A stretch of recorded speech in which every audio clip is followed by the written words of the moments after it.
Tonight, you're going to live through the bloodiest rampage in history, when Genghis Khan's sons slaughtered a nation. You stand in Khwarazm, 1219 AD, where the steppe's dust chokes your throat and the horizon trembles with Mongol hooves. The sun burns your skin, glinting off the spears of Shah Allah ad-Din's guards atop Samarkand's towering gates. The air hums with dread, the distant thunder of the Mongol horde growing louder. One wrong move, and you're trampled under their wrath. Let's see if you make it out alive. Before the blood starts spilling, hit like and subscribe, if you can handle what's coming. Drop a comment, where are you watching from? Now get comfortable, steel yourself, and let's begin. You're on the ramparts of Samarkand's outer wall, your sandals grinding against sun-baked stone. The city sprawls below, a labyrinth of mud brick homes and bustling bazaars, but panic threads through every shout. Torches flicker in the dawn, their light weak against the rising dust cloud that signals the Mongols' approach. You smell sweat and fear, the faint tang of horses carried on the wind. The gates, reinforced with iron, are Khwarazm's pride, built to defy empires. Yet you hear the creak of wood under strain, and your pulse races. The Mongols don't stop for walls. You grip a curved sword, its hilt worn by hands before yours. Below, Khwarazmian soldiers in chainmail scramble, their faces taut with defiance. You hear their cries, a mix of Persian and desperation, as they brace spears against the coming storm. A boy, barely 13, darts past, carrying bundles of arrows to the archers. His eyes are wide, his hands shaking, but he moves like he's born for this. You want to tell him to run, to hide, but there's no refuge here. The Mongols are a tide, their black banners a shadow swallowing the horizon. You glance at the steppe beyond, where Genghis Khan's sons, Jochi, Chagatai, Ögedei, and Tolui, lead the horde. Their horses churn the earth, a living earthquake. An eerie detail catches you, a lone wolf howls from a distant ridge, its cry sharp against the war drums. Some soldiers whisper its Tengri's blessing on the Mongols, a sign of divine slaughter. Historians still debate whether the wolf was an omen or just a beast drawn to death, but its howl chills you. You tighten your grip on the sword, feeling exposed. Key fact, in 1219 AD, Genghis Khan launched his invasion of the Khwarazmian Empire after Shah Allah ad-Din's insult, executing Mongol envoys, sparked a war of annihilation. You feel that fury now, in the rhythm of hoofbeats, the glint of Mongol lances. The defenders around you curse the Shah, their voices raw. You see a captain, his turban askew, rallying men to reinforce the gate. His words are fire, but you notice his hands tremble, betraying fear. Khwarazm is fighting for its soul, and you're part of it, whether you chose this or not. You move along the wall, dodging a shower of arrows from Mongol scouts testing the defenses. The impact shakes the stone, dust stinging your eyes. You hear a scream, a soldier struck, his blood pooling on the rampart. You want to help, but there's no time. The Mongols are probing, their horsemen circling like vultures. You see their siege engines, crude but brutal, rolling closer. You swing your sword, cutting a rope ladder, but more rise. The city's pulse is racing, and you feel it in your chest, a heartbeat against the storm. You look out at the Mongol camp, where Genghis' sons command from felt tents, their banners snapping in the wind. You hear whispers of their ruthlessness, Jochi's savagery, Chagatai's cunning, Tolui's fire. You're not sure if Khwarazm can hold, but surrender means death. The gates groan under a battering ram's thud, and you brace yourself. You're not just a defender, you're a witness to a nation's last stand, and the slaughter is only beginning. You're descending from Samarkand's trembling walls, your curved sword heavy in your hand, the Mongol hoofbeats of fading thunder behind you. It's 1219 AD, and you're stepping into the heart of Khwarazm's defiance, where Shah Allah ad-Din Muhammad II stands unyielding, his pride a spark that could burn the empire to ash. You weave through the city's crowded streets, the air thick with dust and the sour stench of fear. You smell incense from distant mosques, but it's drowned by the sweat of soldiers rushing to the gates. You feel the Shah's arrogance, a weight that presses on every soul, and you wonder if his defiance will save Khwarazm, or doom it. You push through the throng, your sandals scraping cracked cobblestones. Merchants in silk robes barter frantically, their voices sharp, trading gold for grain before the siege locks the city. A woman, her veil slipping, clutches a child, her eyes darting to the sky as if expecting arrows. You hear the clink of coins, louder than the war drums echoing from the steppe. The bazaar, once alive with spices and laughter, is a tangle of panic, stalls half empty, flies buzzing over rotting fruit. You want to look away, but every face is a mirror of the city's dread. You pause by a fountain, its water stagnant, the tiles chipped. An old man, his beard white, kneels beside it, muttering prayers for deliverance. You offer him a sip from your flask, and his trembling hands grip it tightly. His eyes meet yours, fierce with faith in the Shah's strength, but you see doubt flicker. An eerie detail unsettles you, a small bronze amulet, shaped like a crescent moon, hangs from his neck, glowing faintly in the dusk. Some whisper it's a charm against the Mongols' wrath, blessed by desert shamans. Historians still debate whether these talismans gave courage or false hope, but its glow haunts you. Key fact: Shah Ala ad-Din Muhammad II's refusal to apologize for executing Genghis Khan's envoys in 1218 AD provoked the Mongol invasion, a decision rooted in his belief that Khwarazm could rival any empire.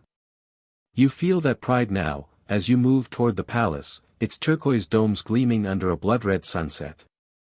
Guards in polished armor stand at the gates, their spears crossed, but you catch their whispers, rumors of the Shah's reckless taunts, his boasts of crushing the horde. You hear a muezzin's call, its wail swallowed by the city's pulse, and you're not sure if it's a prayer or a warning. You turn into a narrow alley, where a crowd gathers around a royal herald. His voice is sharp, proclaiming the Shah's edict: every man must fight, every gate held, no surrender. You see a young man, his turban loose, nod fiercely, gripping a spear, but others shift uneasily, their eyes downcast. You feel the defiance, a fire in the air, but also a crack, fear of the Shah's wrath rivaling fear of the Mongols.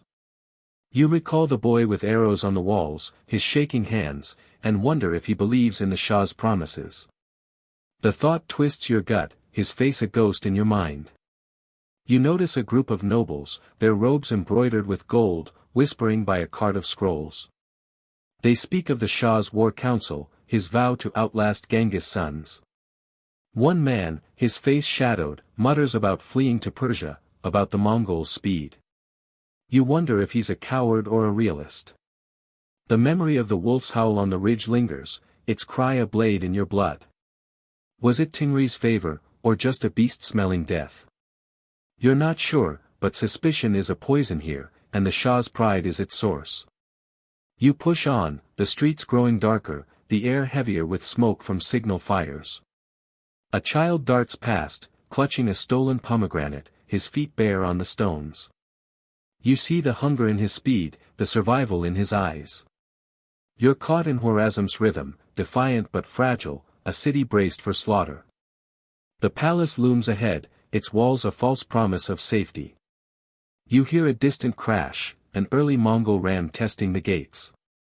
You're not just a witness, you're part of the Shah's gamble, and every step feels like a dance with death.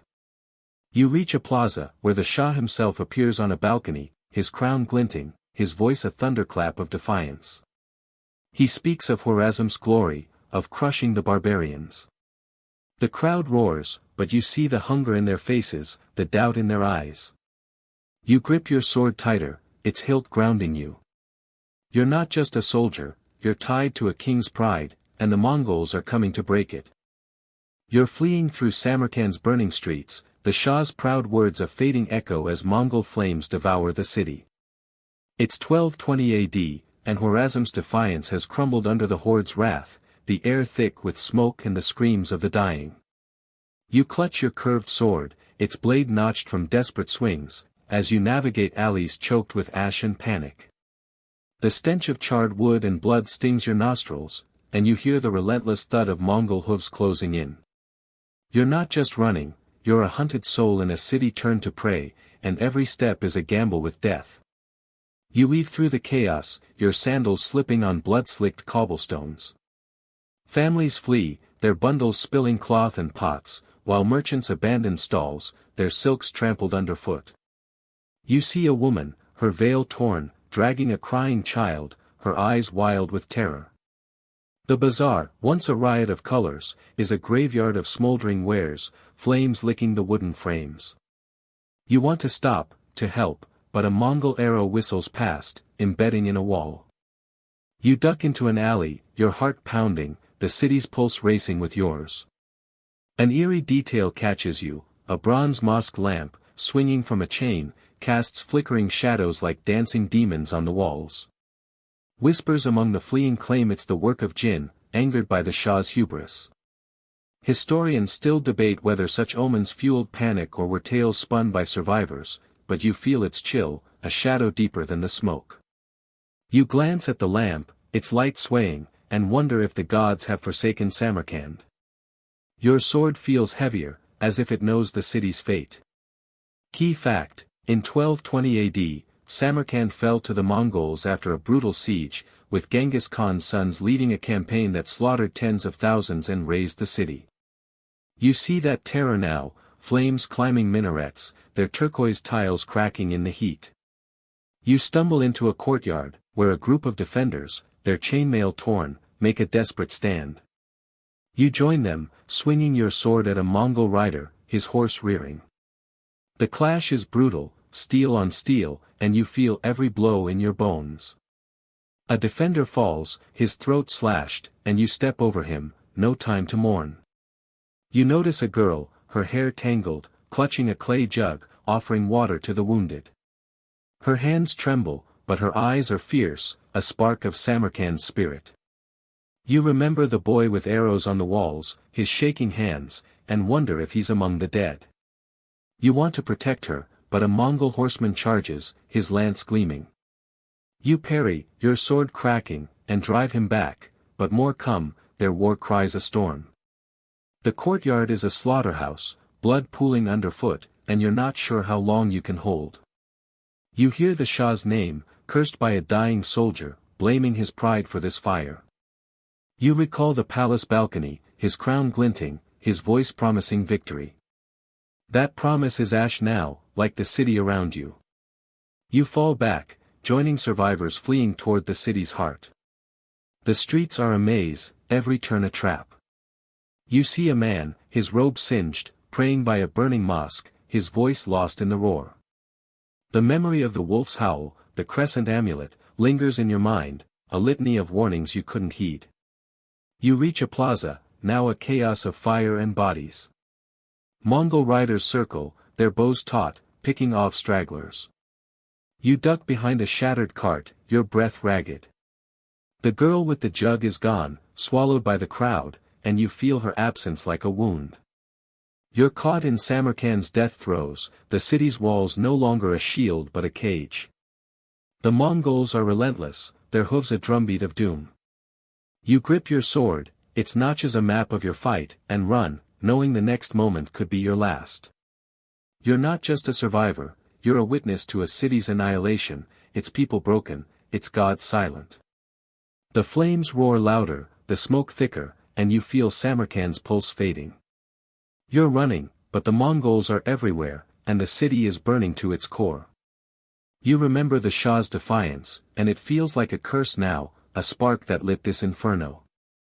You're fighting to live, but the city's fate is sealed, and you're part of its final scream. You're staggering through Samarkand's smoldering ruins, the city's scream still ringing in your ears, when you're swept into the chaos of Otrar, another Khwarazmian stronghold facing the Mongols' wrath. It's 1220 AD, and Jochi, Genghis Khan's eldest son, unleashes a slaughter that turns the streets to rivers of blood. You clutch your notched sword, its blade slick with sweat and ash, as you stand on a crumbling rooftop, the air thick with the stench of death and burning pitch. You hear the Mongol war cries, sharp as blades, and feel the ground tremble under their hooves. You're not just fighting, you're caught in Jochi's fury, a storm that spares no soul. You leap to the street below, your sandals jarring against blood-soaked stones. Otrar's alleys are a slaughterhouse, bodies piled like broken timber, their faces frozen in terror. You see Khwarazmian soldiers, their chainmail rent, swinging scimitars at Mongol riders, but they're overwhelmed, their blood mixing with the dust. A woman, her robe shredded, clutches a child's lifeless hand, her wail cutting through the din.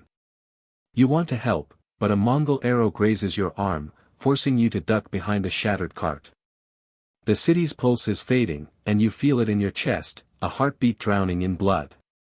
An eerie detail catches you, a stray horse, its saddle empty, gallops through the streets, its mane singed, dragging a bloodied Mongol banner.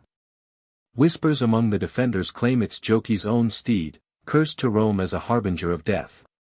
Historians still debate whether such omens drove Otrar's fighters to despair or defiance, but you feel its chill, a shadow that clings to your bones. You glance at the horse, its wild eyes meeting yours, and tighten your grip on the sword, knowing Jochi's wrath is everywhere.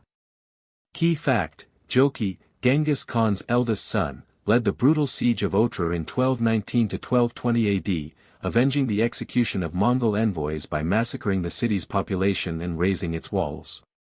You see that vengeance now, Mongol horsemen cutting through defenders like a scythe through wheat. You join a knot of survivors, swinging your sword at a rider, his lance splintering against your blade. The fight is desperate, steel clashing, blood spraying. A comrade falls, his chest caved by a mace, and you step over him, your arm burning from the arrow's graze. You notice a young man, his turban stained, hurling a spear from a rooftop, his face fierce with defiance.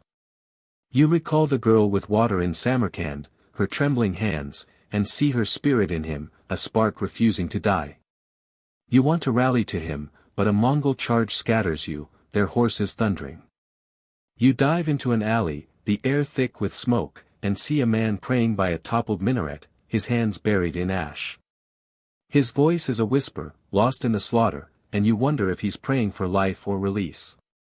You're not sure if Otrar can hold, but you feel the city's stubborn heart, beating even as it's torn apart. You recall the Shah's balcony, his crown glinting, his defiance a fire that sparked this war. Now that fire is consuming Khwarazm, and Jochi is its flame.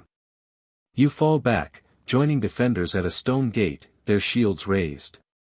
You see a woman, her child's body gone, now wielding a captured Mongol bow, her eyes empty but steady. You feel her pain, a mirror to Otrar's, and fight beside her, your sword a shield, her arrows a storm.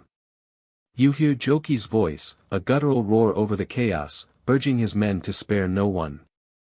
The Mongols are a tide, their bows singing, their lances red.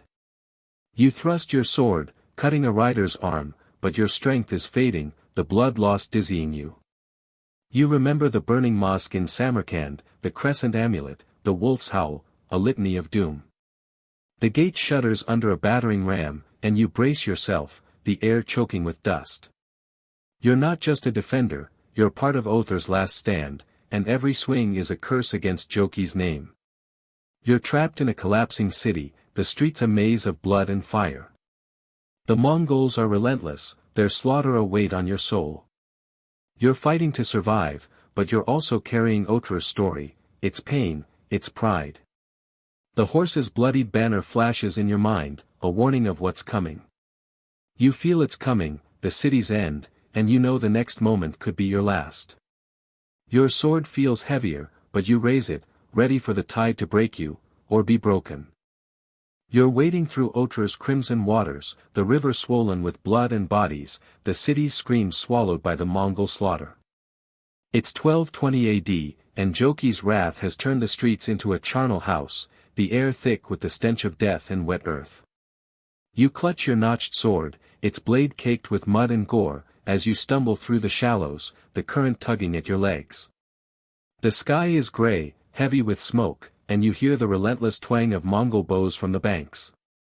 You're not just fleeing, you're drowning in the tide of Otrar's fall, and every step pulls you deeper into despair. You scramble onto a muddy bank, your sandals sinking, the river's red foam clinging to your skin. Corpses bob around you, their faces frozen in agony, some still clutching broken spears. You see a Khwarazmian archer, his chainmail torn, firing arrows from a crumbling bridge, but a Mongol lance pierces his chest, and he falls into the water. You want to shout, to save him, but a horseman charges, his horse's hooves spraying blood. You swing your sword, deflecting his blade, but the impact jars your wounded arm, pain flaring like fire. The river is a graveyard, and you're its last witness. An eerie detail catches you, a child's wooden toy, shaped like a horse, floats past, its painted eyes staring blankly through the blood. Whispers among survivors claim the river itself weeps for Otrar, cursed by the gods for the Shah's sins. Historians still debate whether such omens were real or born of trauma, but you feel its weight, a chill that seeps into your bones. You grab the toy, its wood slick, and tuck it into your belt, a relic of a city dying. Your sword feels heavier, as if it carries Otrar's grief. Key fact: the Mongol siege of Otrar in 1220 AD culminated in a massacre so vast that contemporary accounts describe rivers running red with blood, a testament to Jochi's unrelenting vengeance. You see that carnage now, the water thick with death, Mongol riders patrolling the banks, their bows picking off stragglers. You crawl through reeds, their sharp edges cutting your hands, and join a handful of survivors hiding in the mud. You swing your sword at a Mongol scout, his horse rearing, but your blade is dull, and he escapes, shouting for others. The fight is desperate, and you feel every heartbeat like a drum. You notice a woman, her robe drenched, pulling a wounded man from the river. Her face is gaunt, her eyes fierce, a mirror of the woman with the Mongol bow in the streets. You remember her, her child gone, her arrows a storm, and see her strength here, refusing to break. You want to help, but a Mongol arrow whistles past, forcing you to dive back into the reeds. You hear her voice, low, urging the man to live, and it's a spark in the darkness. The river's current pulls at you, as if it wants to claim you too, but you cling to the bank, your breath ragged. You're not sure if you can escape, but you feel Otrar's stubborn heart, even as it's torn apart. You recall Samarkand's burning minarets, the Shah's proud words, and know his defiance led to this river of blood. You push forward, the reeds parting, and see a boy, his face smeared with mud, hiding nearby. You recognize the boy with arrows from Samarkand, now weaponless, his eyes wide with fear. You gesture for him to follow, but a Mongol horn blares, and you freeze, the sound a blade in your blood. You're trapped in the river's embrace, the Mongols closing in. You hear Jochi's name, a curse on the survivor's lips, his slaughter a weight on your soul. You recall the stray horse dragging a bloodied banner, the crescent amulet, the wolf's howl, a litany of doom. You're fighting to survive, but the river is relentless, its waters red with Otrar's life. You grip your sword, its notches a map of your struggle, and pull the boy closer, his trembling a reminder of what you're fighting for. The Mongols are near, their shadows long on the banks, and you know the next moment could be your last. You're not just a survivor, you're carrying Otrar's pain, its pride, its death. The river churns, the bodies drift, and you feel the city's pulse stop. You're wading through blood, but you're also wading through history, a witness to a nation's slaughter. The toy horse presses against your belt, a small weight that anchors you. You're ready to fight, to run, to live, but the river whispers of endings, and you're not sure you can outrun it. You're crouching in Otrar's muddy reeds, the blood-red river behind you, the boy's trembling hand gripping yours as Mongol hooves fade into the distance. It's 1220 AD, and Khwarazm's wounds fester with betrayal, a poison seeping through its cities as spies unravel what little remains. You clutch your notched sword, its blade dulled by slaughter, as you slip into Bukhara's outskirts, where whispers of treachery choke the air thicker than smoke. You smell damp earth and fear, the faint tang of incense from a hidden shrine. You're not just hiding, you're hunting a traitor, and every shadow feels like a knife at your back. You move through Bukhara's narrow alleys, the boy trailing close, his eyes darting like a hunted deer's. The city is a ghost of itself, its mud brick walls scarred, its streets littered with broken pots and abandoned carts. You see a woman, her veil tattered, bartering a silver bracelet for a crust of bread, her hands shaking. A man, his turban stained, mutters about nobles selling the city to the Mongols for mercy. You feel the suspicion, a weight heavier than your sword, as you navigate this labyrinth of distrust. The boy tugs your sleeve, pointing to a shadowed doorway, and you freeze, sensing danger. An eerie detail catches you, a clay tablet, half buried in the dirt, etched with Punic-like script, rumored to be a traitor's coded message to Genghis' sons. Whispers claim Bukhara's elite struck deals to save their wealth, dooming the city.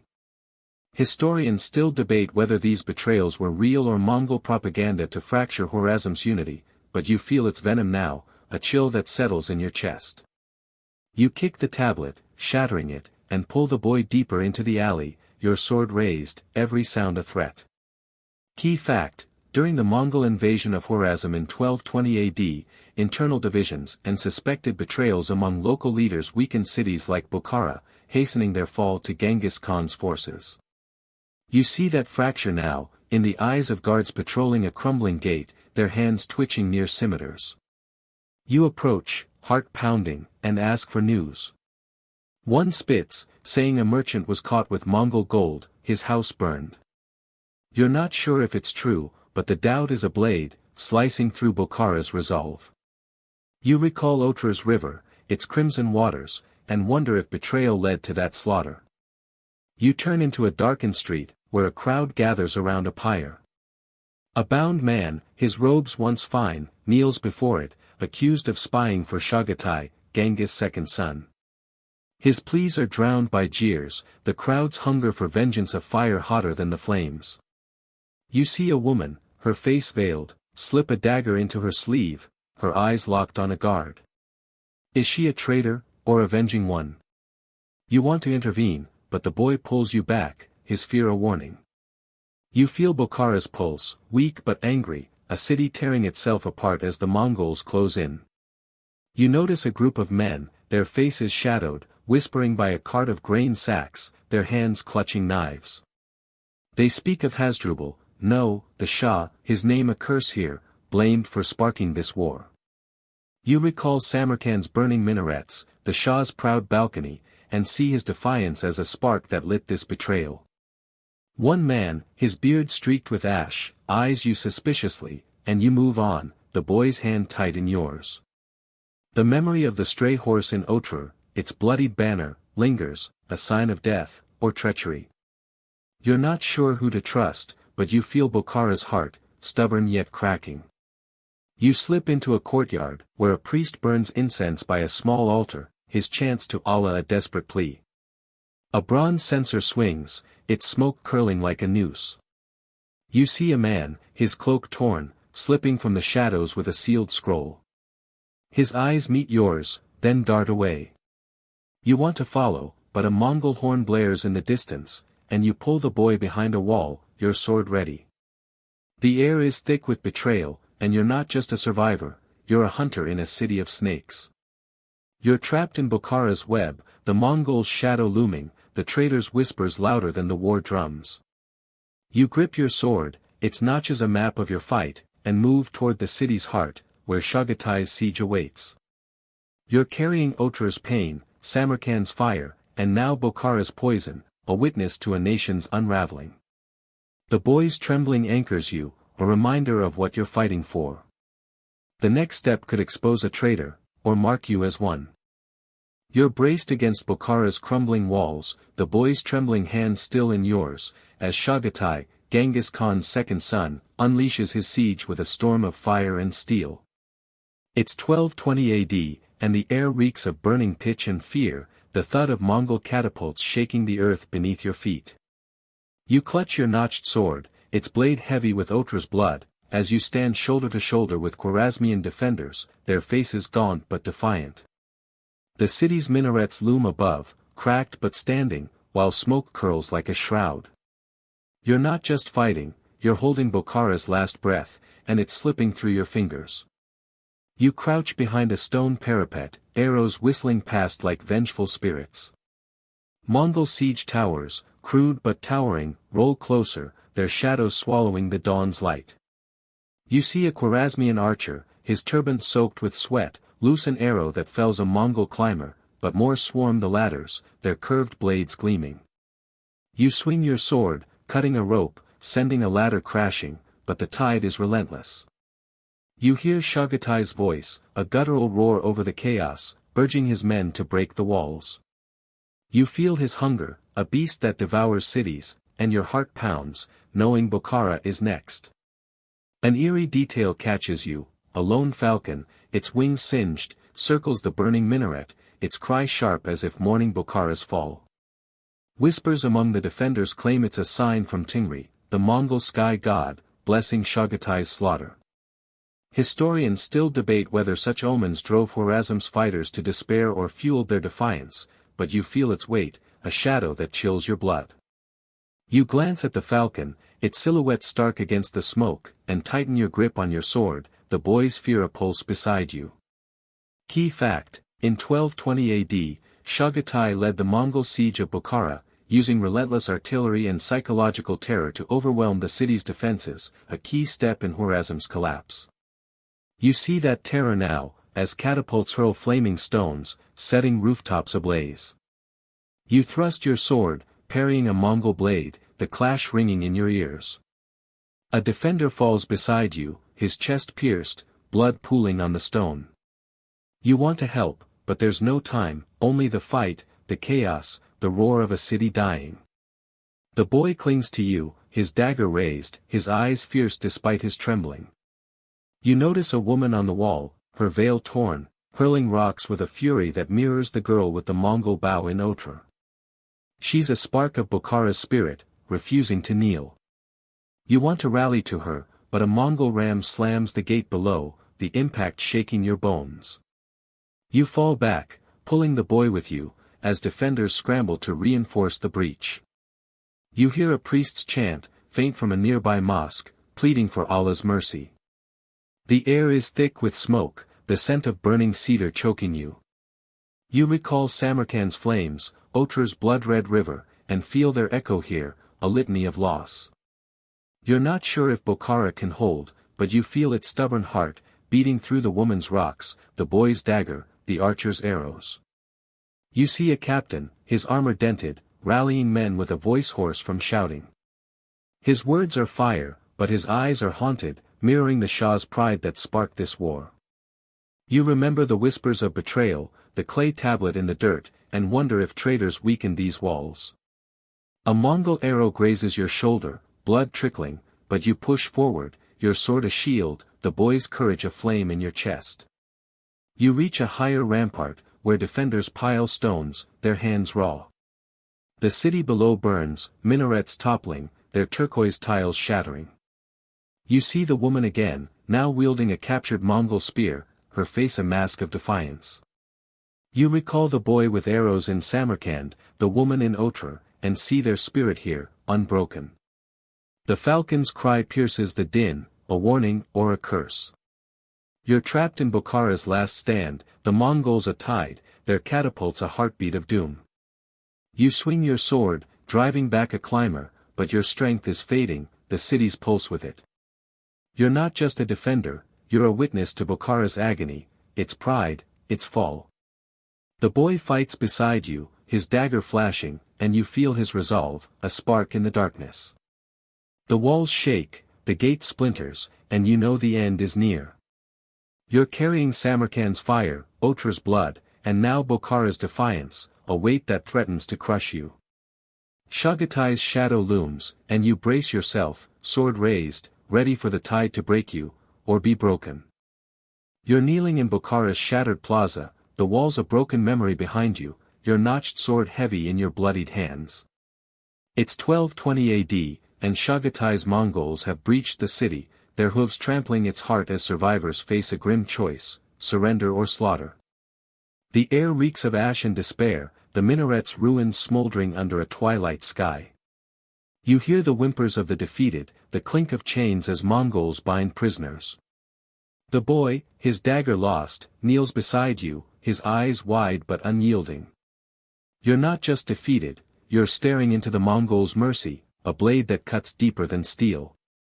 You rise, your legs trembling, as Mongol riders circle the plaza, their black banners snapping in the wind. Khwarazmian survivors, their armor stripped, huddle under the gaze of a Mongol commander, his fur-lined helmet glinting. He speaks through a translator, his voice cold, offering life to those who swear loyalty to Genghis Khan's sons. You see men bow, their heads pressed to the dirt, but others spit, their defiance a spark in the gloom. You feel the weight of the choice, a noose tightening around Bukhara's soul, and your sword feels useless against this ultimatum. An eerie detail catches you: a single lotus flower, trampled but intact, lies near a blood-stained fountain, its petals glowing faintly in the dusk. Whispers among the prisoners claim it's a sign from Allah, a promise of salvation, or a cruel jest. Historians still debate whether such symbols gave hope or mocked the fallen, but you feel its presence, a fragile light in the darkness. You glance at the flower, its beauty jarring against the carnage, and wonder if mercy is real or a Mongol trap. The boy's hand brushes yours, grounding you in the moment. Key fact: in 1220 AD, after conquering Bukhara, the Mongols offered clemency to some survivors who pledged allegiance, using them as auxiliaries or slaves, while massacring those who resisted. You see that offer now, as the commander points to a pile of severed heads, a warning to those who defy. You notice a woman, her veil gone, her face scarred, standing defiant, refusing to kneel. You recognize her from the wall, hurling rocks, and feel her fire, a mirror of Bukhara's spirit. You want to stand with her, but a Mongol shoves you forward, demanding your choice, his lance at your back. You scan the plaza, seeing families torn apart, children clinging to mothers, men broken by fear or pride. A man, his turban torn, swears loyalty, his voice cracking, and is dragged to join the Mongol ranks. You recall Otrar's blood-red river, the woman with the Mongol bow, and wonder if surrender saved her. The boy beside you whispers, his voice fierce, vowing to fight on. You feel his resolve, a spark that burns through your exhaustion, but you're not sure if it's courage or madness. The commander's eyes lock on you, waiting, and the air grows heavier, the choice a stone in your chest. You're not sure if mercy is a lie, but you feel Bukhara's heart, shattered yet stubborn. You remember Samarkand's flames, the Shah's pride, the clay tablet of betrayal, omens and errors that led to this moment. A Mongol horn blares, signaling more prisoners to be sorted, and you see the woman dragged away, her screams a blade in your soul. You want to fight, to die like her, but the boy's hand tightens, a plea to live. You recall the falcon's cry, the wolf's howl, a litany of warnings, and wonder if survival is worth the cost. You're pushed toward the line of kneelers, your sword taken, your wrists bound with coarse rope. The plaza is a graveyard of hope, the fountain's blood-stained water reflecting the dying light. You see a priest, his robes singed, muttering prayers by the lotus flower, his voice lost in the clink of chains. The Mongols are relentless, their mercy a leash, not a gift. You feel Bukhara's pulse fading, its people enslaved or dead. You're not just a prisoner, you're a witness to a city's surrender, its defiance crushed under Mongol boots. You're herded with others, the boy pressed against you, his eyes searching yours for strength. The Mongols march you toward their camp, the city's ruins fading behind. You feel the weight of Bukhara's fall, a wound that joins Samarkand's fire, Otrar's blood. The lotus flower lingers in your mind, its petals a fragile hope or a cruel jest. You're not sure if you've chosen life or death, but you walk on, the boy's courage a spark in the darkness, carrying Khwarazm's story through the ashes. You're trudging through Bukhara's ashes, the boy's hand slipping from yours as Mongol chains bind your wrists, dragging you toward Merv, Khwarazm's last jewel now facing Tolui, Genghis Khan's youngest son. It's 1221 AD, and Tolui's fire consumes the city, its minarets and domes crumbling under a sky choked with ash. You clutch the memory of your notched sword, long taken, as you stand in Merv's burning streets, the air thick with the stench of charred flesh and molten stone.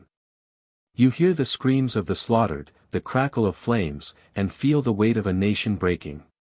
You're not just a prisoner, you're a witness to Merv's annihilation, and Tolui's wrath is a blaze that spares nothing. You stumble through the chaos, your sandals crunching on shattered tiles, the city a furnace around you. Mongol riders gallop past, their torches trailing sparks, setting homes ablaze. You see Khwarazmian survivors, their robes singed, fleeing through alleys, but Mongol arrows cut them down, bodies piling like kindling. A woman, her hair burned to stubble, clutches a broken loom, her eyes empty of hope. You want to reach her, but a Mongol guard shoves you forward, his whip cracking. The streets are a slaughterhouse, and you feel Merv's pulse fading, a heartbeat drowned in fire. An eerie detail catches you, a bronze astrolabe, half melted, lies in the rubble, its dials warped as if time itself burned with Merv. Whispers among the prisoners claim it belonged to a scholar who foretold the city's doom but was ignored. Historians still debate whether such omens were heeded or dismissed as madness, but you feel its weight, a relic of a city's lost wisdom. You glance at the astrolabe, its twisted metal gleaming in the firelight, and wonder if Merv's fate was sealed long before Tolui's arrival. Your bound hands ache, the boy's absence a wound in your chest. Key fact: in 1221 AD, Tolui, Genghis Khan's youngest son, led the sack of Merv, one of Khwarazm's greatest cities, massacring its population and burning its famed libraries, erasing centuries of knowledge. You see that destruction now, as flames devour mud brick homes, their roofs collapsing in showers of sparks. You're herded with other prisoners, their faces hollow, toward a plaza where Mongols sort the living from the dead. You see a man, his turban gone, kneeling, begging for mercy, but a Mongol blade silences him. You want to scream, to fight, but the chains hold you, and your strength is ash. You notice a girl, her face smeared with soot, hiding behind a shattered wall, clutching a tattered scroll. You recognize the spark in her eyes, like the boy with arrows in Samarkand, the woman with the bow in Otrar. She's Merv's Defiance, a flicker in the Inferno. You want to shield her, but a Mongol guard drags you forward, his eyes cold. You recall Bukhara's lotus flower, its fragile petals, and wonder if this girl is another fleeting hope. The plaza is a chaos of chains and cries, the air thick with the wails of mothers and the clatter of Mongol hooves. You're not sure if Merv's gods have abandoned it, but you feel the city's heart, broken yet stubborn. You remember Samarkand's burning minarets, Otrar's blood-red river, Bukhara's betrayals, a litany of losses leading to this fire. You see Tolui, his silhouette stark against the flames, directing the slaughter from a rise, his fur cloak billowing. His face is young, merciless, a mirror of his father's wrath. You hear whispers, he spared a few artisans, but none here believe in mercy. The girl with the scroll vanishes into the smoke, and you feel her loss, a spark snuffed out. You're pushed toward a burning mosque, its turquoise dome cracked, its minaret toppled. A priest lies dead, his hand clutching a charred Quran, its pages fluttering in the wind. You recall the crescent amulet, the falcon's cry, the clay tablet, omens of a nation's fall. The Mongols are relentless, their torches a tide, their blades a storm. You're not just a prisoner, you're carrying Merv's story, its pain, its pride, its erasure. The flames roar louder, the smoke thicker, and you feel the city's pulse stop, a silence heavier than any scream. You're herded with survivors, their eyes empty, their chains clinking. The boy from Bukhara is gone, lost in the chaos, and you feel his absence like a blade. You're not sure if you're alive or just a ghost, walking through Merv's ashes. Tolui's fire has consumed everything, homes, hopes, history. You're a witness to Khwarazm's death, and every step is a wound, every breath a defiance. The astrolabe's warped dials linger in your mind, a reminder that time itself burned with Merv. You're trudging through Khwarazm's silent ruins, Merv's ashes still clinging to your chained wrists, the weight of a slaughtered nation pressing on your soul. It's 1221 AD, and Genghis Khan's sons, Jochi, Chagatai, Ögedei, Tolui, have left only echoes where cities once thrived. You walk the steppe's edge, your sandals worn to rags, the air sharp with dust and the faint tang of blood. The sky stretches vast, indifferent, as if the gods themselves turned away from Khwarazm's grave. You carry no sword, no hope, only the memory of flames and screams, a witness to an empire's end. The boy, the girl, the defiant, they're gone, and you're alone with the silence. You stumble over cracked earth, once fertile, now scarred by Mongol hooves. Ruined minarets jut like broken teeth, their turquoise tiles dulled by ash. You pass Samarkand's shattered gates, Otrar's blood-soaked stones, Bukhara's betrayed alleys, Merv's burned mosques, a trail of desolation.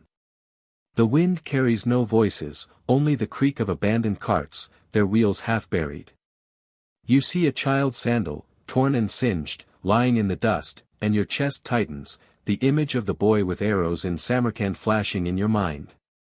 You're not just walking, you're mourning a nation, its pulse stopped under Mongol steel. An eerie detail lingers, a lone almond tree, its branches bare but unbroken, stands amid the ruins, its roots clutching a cracked stone. Whispers among the few survivors claim it's a gift from Allah, a sign that Khwarazm's spirit endures.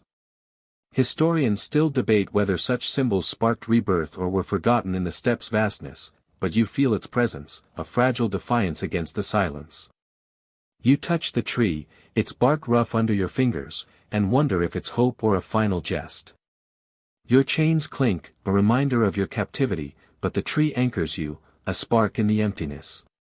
Key fact, by 1221 AD, the Mongol conquest of Khwarazm, led by Genghis Khan's sons, obliterated the empire, killing millions and razing cities like Samarkand, Bukhara, and Merv, reshaping the region's history. You see that erasure now, the steppe swallowing Khwarazm's legacy, its libraries ash, its people scattered or enslaved. You're herded with other prisoners, their faces hollow, toward a Mongol camp, its felt tents dotting the horizon. You notice a woman, her hair gray, limping beside you, her eyes fixed on the ground. You recognize her from Merv, clutching the loom, and feel her loss, a mirror of Khwarazm's.